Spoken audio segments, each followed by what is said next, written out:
விஜய்க்கு வெற்றி அப்படின்றது வெற்றி வாய்ப்புன்றது கிடைக்கும்னு நினைக்கிறீங்களா? ஒரு பெரிய சூப்பர் ஸ்டாரை விட சூப்பர் ஹீரோவா இருக்க ஒரு 1000 கோடி வருஷத்துக்கு சம்பாதிக்கிற ஆளு கட்சிக்கு வரீங்க. மத்திய அரசாங்கம் மாநில அரசாங்கம் விரோதிச்சு கூடாது. அம்மையார் ஜெயலலிதாவுடைய பாலிசி பாருங்க, ஸ்டாலினுடைய பாலிசி பாருங்க. கவர்மெண்ட் ஆதரிச்சு பாருங்க, சென்ட்ரே துட்டுவார். ஏதாவது ஒரு கவர்மெண்ட் உங்க கையில இருக்கணும். விஜய் செய்த மாபெரும் தவறு.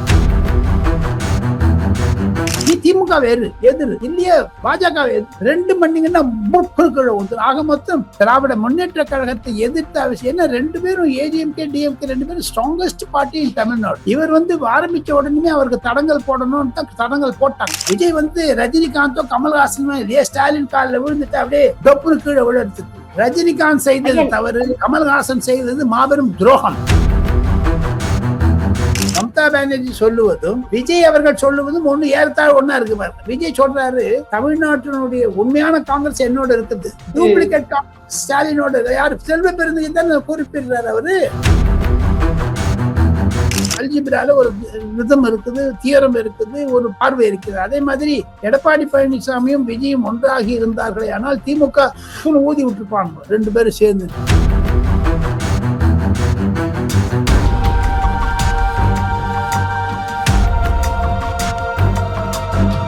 விஜய்க்கு வெற்றி அப்படின்றது வெற்றி வாய்ப்புன்றது கிடைக்கும்னு நினைக்கிறீங்களா? அதிமுகவை பின்னுக்கு தள்ளி. ஏன்னா நீங்க தொடர்ந்து சொல்றது என்ன அப்படின்னா, திமுக 3வது இடத்துக்கு போகும், அதிமுகவுக்கும் தாவேகாவுக்கும் தான் போட்டி அப்படின்றீங்க. இதுவரைக்கும் இளைஞர்களை மையப்படுத்தியும் சரி, புதுவிதமான வாக்குறுதிகளை கொடுக்கறதுலயும் விஜய் முந்திட்டாரு அப்படின்னு தானே பார்க்க முடியும். அப்ப களத்திலையும் தேர்தல் வெற்றியிலையுமே விஜய் முந்துவார்னு பார்க்கலாமா? அது இன்னும் ஒரு 4-5 நாள்ல பார்த்தா தெரியும். என்னை பொறுத்து மட்டும் விஜய் கொஞ்சம் மிஸ் ஹேண்டில் பண்ணிட்டாரு சிச்சுவேஷன் தான் நான் நினைக்கிறேன். எதனாலயே ஒண்ணு, நீங்க ஒரு கட்சி ஆரம்பிக்கிறீங்க, ஒரு பெரிய சூப்பர் ஸ்டாரை விட சூப்பர் ஹீரோவா இருக்க ஒரு 1000 கோடி வருஷத்துக்கு சம்பாதிக்கிற ஆளு கட்சிக்கு வரீங்க. அந்த உடனேயுமே சிஸ்டர் மத்திய அரசாங்கம் மாநில அரசாங்கம் விரோதிச்சு கூடாது. அம்மையார் ஜெயலலிதாவுடைய பாலிசி பாருங்க, ஸ்டாலினுடைய பாலிசி பாருங்க.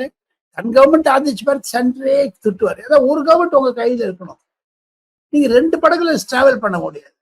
விஜய் செய்த மாபெரும் தவறு. அதுல இருந்து அவர் பாடம் கற்பித்து கொண்டது கரூர், சங்கீதா, ஜனநாயகன், அதுக்கப்புறம் இந்த பெரம்பூர் டாமினேஷன் பைட் கொண்டு வில்லியாகத்தில் இல்லைன்னாங்களே, அதெல்லாம் he has to learn certain things. நான் ஒரு மூத்த பத்திரிகை குறைஞ்சது நான் ஒரு 100-150 எம்பியோட வாரத்துல 2-3 தடவை பேசிட்டு இருக்கேன், எல்லா கட்சியில இருந்து. சரி, என்னுடைய ஒரு அறிவு கூர்மை பற்றி என்னுடைய கருத்து என்ன என்று கேட்டால், 2 போட்ல டிராவல் பண்ணக்கூடாது. ஒண்ணு இப்படி போடும், ஒண்ணு இப்படி. அலை வந்ததுன்னா 2 இப்படி போடும். ரொம்ப ஜாகிரதையா you have to blow that. ஒரு படகுல தான் அவர் டிராவல் பண்ணியிருக்கோம். நீ திமுக வேறு எதிர் இல்லையா, பாஜக எதிர்த்து ரெண்டு மணிங்கன்னா ஆக மொத்தம் திராவிட முன்னேற்ற கழகத்தை எதிர்த்த அவசியம் என்ன? ரெண்டு பேரும் ஏடிஎம்கே டிஎம்கே ரெண்டு பேரும் ஸ்ட்ராங்கஸ்ட் பார்ட்டி இன் தமிழ்நாடு. இவர் ஆரம்பிச்ச உடனே அவருக்கு தடங்கல் போடணும்னு தான் தடங்கல் போட்டாங்க. நான் சென்ற முறை குறிப்பிட்ட மாதிரி கோவில்களில் இருக்கக்கூடிய தேருக்கு கீழே ஒருத்தன் முட்டுக்கட்டை போடுவான், பெரிய கட்டை டக்குன்னு வைப்பான், இருந்து விடும். கரூர் ஒரு முட்டுக்கட்டை தாவேடுகாவினுடைய வெற்றிக்கு, சங்கீதா ஒரு முட்டுக்கட்டை. அந்த 4 சக்கரத்துல 4 பேர் ஒண்ணு கிராஸா போடுவாங்க, முட்டு தேர் ஆடும் அப்படியே பெருசு. அந்த மாதிரி ஆட வச்சாங்களே, 10 நாள் வாய் முடிஞ்சது. அந்த 10 நாள் வேஸ்ட் தானுங்க உங்களுக்கு. அந்த 10 நாளுக்குள்ள எடப்பாடி பழனிசாமி 50 தொகுதி போயிட்டு வந்து ஒரு கட்சியை நீங்க எதிர்க்கணும், கட்சி எடுக்கக்கூடாது. எனக்கு தங்கச்சி பிடிக்கலையா, விட்டுரு, பிடிக்கல சொல்லிடு. இல்ல உங்களுக்கு என்ன பிடிக்கல விட்டுரு. 300 சேர்ந்து 2 பேர் பிடிக்கலன்னு என்ன அர்த்தம்? ஆக மொத்தம் அப்படி இருந்தா கூட கரூரில் வெற்றி பெற்றால் சுப்ரீம் கோர்ட் மூலமாக ஜனநாயகத்தினுடைய ஒரு எந்த இது பண்ணிட்டு கான்சென்ட்ரேட் பண்ணாமோ அது வெளில வர்றதுல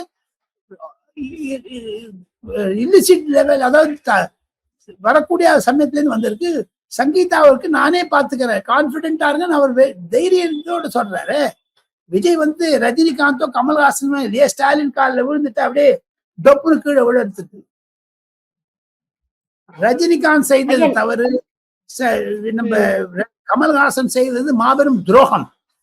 கட்சி ஆரம்பிக்கிறீங்க, திமுகவுக்கு எதிர்க்க திமுக சரண் அடைறீங்களே, அதே மாதிரி வைகோ.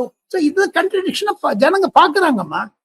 அப்புறம் இன்னொன்னு சொல்றேன், கடந்த 4 நாட்களாக சமூக வலைத்தளங்களில் நான் டெல்லியிலிருந்து ஒருங்கிணைத்து பார்ப்பது என்ன என்று கேட்டால், பிரதி தினம் 20 அல்லது 25 பல்வேறு மாவட்டங்கள், பல்வேறு நகரங்கள், பல்வேறு கிராமங்களிலிருந்து ட்விட்டர் போடுறாங்க, வீடியோ எடுக்கிறாங்க. அதெல்லாம் எதற்கு காண்பிக்கிறது? திமுகவினுடைய கனிமொழியோ ஸ்டாலின் வந்தா கூட போ போ திரும்பி போன்னு கருப்பு பலூன் ஊடுறாங்க. ஸ்டாலினுக்கு விவசாயிகள் கருப்பு கொடி காண்பிக்கிறார்கள். உதயநிதி ஸ்டாலின் போன கும்பல். இதெல்லாம் எதை காண்பிக்கிறது? நான் சொன்ன மாதிரி ஆன்டி இன்கம்பன்சி. பட் பொதுமக்கள் சோசியல் மீடியா மூலமாக கேள்வி கேட்க ஆரம்பித்து விட்டார்கள். அந்தந்த எம்எல்ஏ உள்ள போனா ஓட விடுறாங்க. பொதுமக்களுக்கு தெரிந்துக்க, நீ 10,000 கோடி சம்பாதிக்கலாமா தகச்சி, ஆனா பொதுமக்கள் நீ ஒரு ஆள் கேள்வி கேட்டான்னு ஏன் பயப்படுறீங்க? அந்த வாக்கு வாண்டான்னு சொன்னார் ஒரு எம்எல்ஏ. அது நான் சோசியல் மீடியால பார்த்து நல்லவன் வீடியோ எடுத்து போட்டான். நான் என்ன உங்க தொலைக்காட்சி மூலமாக பொதுமக்கள் ஜனநாயக திருவிழாவை, dance of democracy, festival of democracy தேர்தல் போடுங்க, 4 பேர் தெரிஞ்சுக்கிட்டோம். சங்கீதாவை வச்சு ஜனநாயகன் படம், கரூர் வழக்கு, இது எல்லாத்த வச்சு திமுக ஒரு பக்கம் பிளே பண்ணுது அப்படின்றீங்க. பட் விஜய் அவர்களுக்கு அது வந்து எந்த விதமான தாக்கத்தையும் ஏற்படுத்தல. ஏன்னா திருநெல்வேலி, கன்னியாகுமரியில எல்லாம் பாத்தீங்க அப்படின்னா அந்த கிரௌடுன்றது, மக்கள் கிரௌடுன்றது கூட்டம், சாதாரண கூட்டம் மாதிரி இல்லையா? அந்த இப்ப எலெக்ஷனுக்கு முன்னாடி ஏப்ரல் 20ஆம் தேதி விஜய் அவர்களுடைய அந்த விவாகரத்து வழக்கு வரப்போகுது. இது ஒருவேளை அவருக்கு ஏதாவது பேக் ஃபயர் ஏற்படுத்துமா? அது தள்ளி போட்டுருவாங்க. 4ஆம் தேதி 5ஆம் தேதி வக்கீல் கிட்ட இருக்குது கையில. ஜட்ஜி ஒண்ணு கூட இந்த சமயத்துல எடுக்க மாட்டாங்க. ஏன்னா இப்போ திமுக ஆட்சியில இல்லையா, அவர் வந்து காபந்து சார் கேர்டேக்கர் சீஃப் மினிஸ்டர் தானே, ஒண்ணும் பண்ணிக்க முடியாது. அந்த வழக்கு தள்ளி போட முடியும். இதெல்லாம் எவ்வளவு பார்த்திருக்காரு விஜய், 100 பார்த்திருக்காரு. ஏவ நேத்தி வந்து அந்த கன்னியாகுமரி மீட்டிங்ல பாத்தீங்கன்னா ஹியூஜ் கிரௌட். அதே மாதிரி மயிலாடுதுறை, கும்பகோணத்தை இபிஎஸ்க்கு ஹியூஜ் கிரௌட்.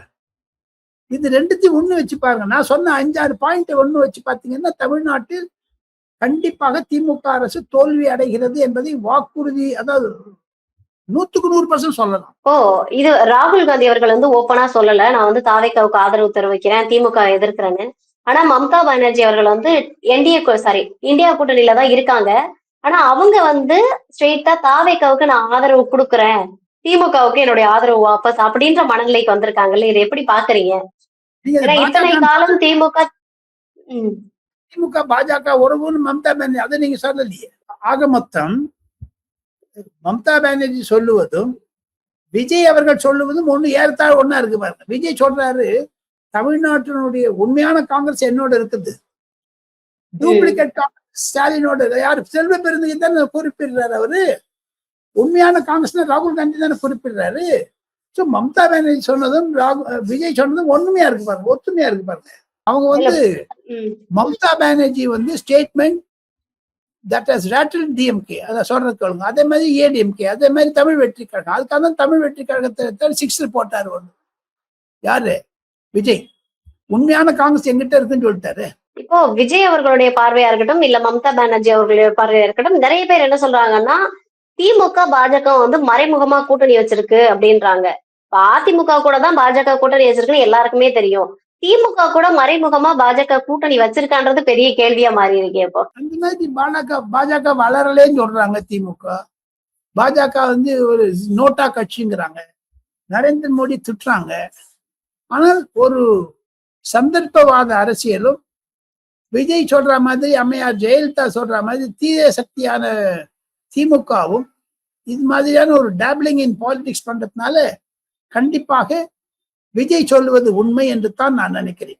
A+B சேர்த்தீங்கன்னா அது வந்து மல்டிப்ளை பண்ண ஆரம்பிச்சிட்டீங்கன்னா அது அல்ஜிப்ரால ஒரு ரிதம் இருக்குது, தியரம் இருக்குது, ஒரு பார்வை இருக்குது. அதே மாதிரி எடப்பாடி பழனிசாமியும் விஜயும் ஒன்றாகி இருந்தார்களே ஆனால் திமுக ஊதி விட்டுருப்பாங்க 2 பேரும் சேர்ந்து. தனித்தனியா நிற்கிறதுனால திமுகவுக்கு லாபம் என்று சொல்ல வரவில்லை நான். இருப்பினும் அந்த வாக்காளர்களுடைய கிரேசி வாக்காளர்கள் பார்த்து இப்போ 3 விதமா பிரிக்கலாமா தகச்சி? இது சொல்லிட்டு நம்ம கடைசியா அதை முடிச்சுடுறேன் நானு. ஒண்ணு, எடப்பாடி பழனிசாமி சந்தோஷமா இருக்காரு, சிரிக்கிறாரு, அவர் முகத்துல ஆட்சிக்கு வந்த கலை வந்துருச்சு. விஜய் முகத்தில் கலை இருக்கிறதோ கான்பிடென்டா இருங்கன்னு சொல்றதை தவிர வாக்காளர்கள் மத்திய சிரிப்பு கலை மிகவும் ஒரு வெற்றி கலை வந்துவிட்டது. வின் பண்ணிடுவாரு. அங்கு வரக்கூடிய சிறுவர்கள் எல்லாம் பின்னாடி வரதுனால விஜய்க்கு வந்து ஒரு கான்பிடன்ஸ் இருந்தா கூட பொதுமக்களுடைய கான்பிடன்ஸ் பார்த்துட்டு அவர் கான்பிடென்டா இருக்காரு. ஆனா திமுகல நம்ம ஊர்ல விளக்கெண்ணெய் கேட்டிருக்கீங்களாமா? நீங்க விளக்கெண்ணெய் கேஸ்டர் ஆயில் விளக்கெண்ணெய் வீட்டுல யூஸ் பண்ணுவாங்களோ? கேள்விப்பட்டிருக்கேன். அந்த விளக்குக்கு போடும்போது மட்டும் யூஸ் பண்ணுவாங்க. அது வந்து நல்லெண்ணெய், கடல் எண்ணெய். விளக்கெண்ணெய்ங்கிறது ஒரு சின்ன குழந்தைங்கன்னா வயத்தை சரி பண்ணுது. குழ குழ வளவழன்னு இருக்கும். அந்த மாதிரி மூஞ்சியில திமுக காரர்கள் மூஞ்சியில டாப் டு பாட்டம் விளக்கெண்ணெய் வளவழன்னு குழ குழ குழ குழன்னு கோபத்துடன் இருக்காங்களே, அது வந்து ஆயிலி ஃபேஸ்னு ஆங்கிலத்தில் சொல்லுவார்கள். ஆயிலி ஃபேஸா இருக்குது. எங்க எடப்பாடி பழனிசாமி ஸ்மைலி ஃபேஸ், விஜய்க்கு வந்து கிரேசி கேடர்ஸ், டிஎம்கேக்கு ஆயிலி ஃபேஸ். அதுதாங்க தமிழ்நாடு அரசியல். எடப்பாடி தொகுதியில பாத்தீங்க அப்படின்னா தாவேக வேட்பாளரை வந்து ஒருத்தர் வந்து காணா கடத்திட்டாங்கன்னு ஒரு பார்வை இருந்தது. ஆனா நிறைய பேர் தாவேக தரப்புல இருந்தோ மத்த தரப்புல இருந்தோ என்ன சொல்றாங்க அப்படின்னா, எடப்பாடி தொகுதியில பழனிசாமி அவர்கள் நிக்கிறதுனால அந்த டிவிகேயோட கேண்டிடேட் விலைக்கு வாங்கப்பட்டிருக்காரு அப்படின்ற ஒரு பார்வை இருக்குதே. தேர்தல் சமயத்தை 100 சொல்லுவாங்கம்மா. இதெல்லாம் ஐடி செல் ஆஃப் டிஎம்கே காங்கிரஸே செஞ்சு விடுவாங்க. இதெல்லாம் ஐடி செல்லுக்கு தோல்வி பயத்தில் இருக்கிறது திராவிட முன்னேற்ற கழகம். தாங்கள் கேள்வி கேட்ட மாதிரி டிஆர்பி ராஜா தான் இன்னைக்கு சோசியல் மீடியாவுக்கு ஹெட் டிஎம்கேல. அவரே தோத்து போடுவான்னு சொல்றாங்க. அவருடைய ஊர்ல இந்த முக்குளத்தோர் வாக்கு வராதுங்கிற காரணம் டிடிவி தினகரனும் தேவர் வாக்குகளை 3 முக்குளத்தோர் வாக்குகளை அம்மையார் சசிகலாவும் டிடிவி தினகரன் எடுத்துன்னு போட போறான்னு சொல்றாங்க. ஆக மொத்தம் டிஆர் பாலு தோல்வி அடைவார். அந்த தோல்வியினுடைய வெறியில் தான் எடப்பாடி பழனிசாமி டிவிக்கு வித்ட்ரா பண்றாங்க. அந்த பெரம்பூர்ல ஒரு வித்ட்ரா பண்றாங்க. திருச்சியில வந்து 4 பேர் ஜோசப் விஜய் ஜோசப் அவங்கயோ ஊர்ல இருக்கலாம் பிடிச்சிட்டு வந்து அப்ளிகேஷன் போட வைக்கிறாங்க. இதெல்லாம் ஐடி செயல் பண்ணக்கூடிய டைவர்ஷன் டாக்டிக்ஸ் தான் நான் நினைக்கிறேன். அது என்ன இருந்தாலும் திமுக 3வது இடத்திற்கு தள்ளப்பட்டு விட்டது என்பதுதான் டெல்லியில் இருக்கக்கூடிய அரசியல் நோக்கர்களும் தொலைக்காட்சியுடைய ஆசிரியர்களும் சென்னையிலிருந்து திரும்பி வந்த பல பிரபல ஆசிரியர்களும் என்னிடம் தனிப்பட்ட முறையில் சொன்னதை நான் வெளிச்சமாக தங்களுக்கு சொல்ல ஆசைப்படுகிறேன். தொடர்ந்து விஜய்க்கு அனுமதி கொடுக்கப்பட்டாலுமே விஜய் வந்து நிறைய இடங்கள்ல பாத்தீங்கன்னா ரத்து பண்ணிடுறாரு. அவரே ரத்து பண்றாரு. இன்னும் எலெக்ஷனுக்கு ரொம்ப குறுகிய நாட்கள் தான் இருக்கு. எப்படி ரத்து பண்றது அப்படின்றது அவருக்கு வந்து ஒரு பேக் ஃபயர் ஆகாதா? மேபி நீங்க பாத்தீங்கன்னா கும்பகோணத்துல எல்லாம் விஜய் போல இருக்கக்கூடிய ஒரு தொழில்நுட்பத்தை பயன்படுத்தி பரப்புரையில ஈடுபடுறாங்க. தாவேக்காவோட நிலைமை வந்து அந்த அவல நிலைக்கு போயிருச்சான்றதும் ஒரு பெரிய கேள்விக்குறியா இருக்குல்ல. உங்களுடைய பார்வையில் என்ன இருக்கலாம். பட் ஹோலோகிராம் தான் போடுறாங்க. அவர் விஜய் நிக்கிற மாதிரி எல்லாம் போடுறாங்க. இதெல்லாம் எதை குறிக்கிறது? விஜயனுடைய இப்ப நீங்க சொல்றீங்களே கும்பகோணத்தை யாரும் வரல. அங்க இருக்கக்கூடிய சினிமா ரசிகர்களும் அரசியல்வாதிகளும் அரசியல் நோக்கர்களும் என்ன விஜய் ஓட்டு போடாது போட போறாங்களா? யூஸ் பண்ண மாட்டாங்களே.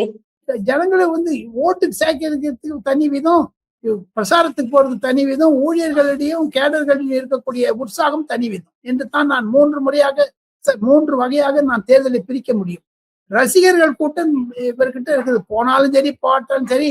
அவர் பாருங்க 18, 19, 20 3 நாள்ல 4-5 வீடியோ விடப்போறான்னு நான் கேள்விப்பட்டேன். எல்லாம் எடுத்து வச்சிருக்காங்க. அப்ப வந்து ஒரு மாறுதல் வரும் சமூக வாழ்க்கை. இன்னைக்கு அந்த ட்விட்டர்ல ஒரு ஃபுல் போக்கஸ் வந்து ஆன்டி திமுகவா இருக்குதுங்க. அதை பாத்தீங்களா? நீங்க 8000 ரூபாய் கொடுத்தானே 10,000 ரூபாய் கொடுத்தானே பணத்தை வாங்கிட்டு விஜய் அடிங்கிறாரு. விஜய் பணத்தை வாங்கிட்டு ஓட்டு எனக்கு போடுங்கிறாரு எடப்பாடி பழனிசாமி. இதனோட அண்ணாமலை சொல்றாரு, இவனை திட்டுறாரு செந்தில் பாலாஜியை தோத்து போயிடுவாங்கிற மாதிரி அண்ணாமலை சொல்லிட்டு வர்றாரு. இதெல்லாம் நயினார் நாகேந்திரன் சொல்றாரு கண்டிப்பாக ஸ்டாலினே தோத்துருவாருன்னுட்டு. அது எப்படிங்க?